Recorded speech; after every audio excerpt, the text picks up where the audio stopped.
Comscore नुसार आता isakal.com आहे देशातील नंबर 1 ची मराठी न्यूज वेबसाईट। प्रत्येक अपडेटसाठी isakal.com ला नक्की भेट द्या।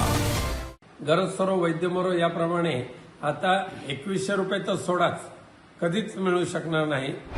सरकार बहिणींना 2100 रुपये देणार, पण ते आर्थिक स्थिती पाहून देणार, पण सध्या 2100 रुपये देणे संयुक्तिक नाही असं प्रवीण दरेकर म्हणतात, तर राज ठाकरे म्हणतात ती योजना बंद होणार आहे। आता सध्याच्या सत्ताधाऱ्यांचं काम संपलेलं आहे।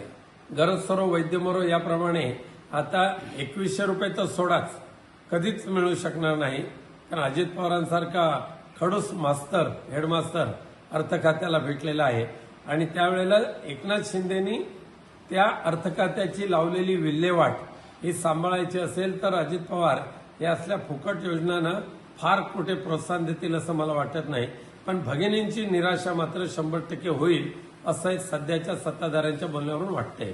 माजी आमदार दीपक केसरकर हे शिंदे शिवसेनेमध्ये नाराज असल्याची चर्चा आहे।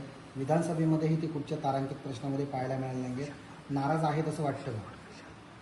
दीपक केसरकर हे नेहमीच अतृप्त असलेला तो आत्मा आहे। राजकीय स्वार्थ, सत्तेची खुर्ची जिथे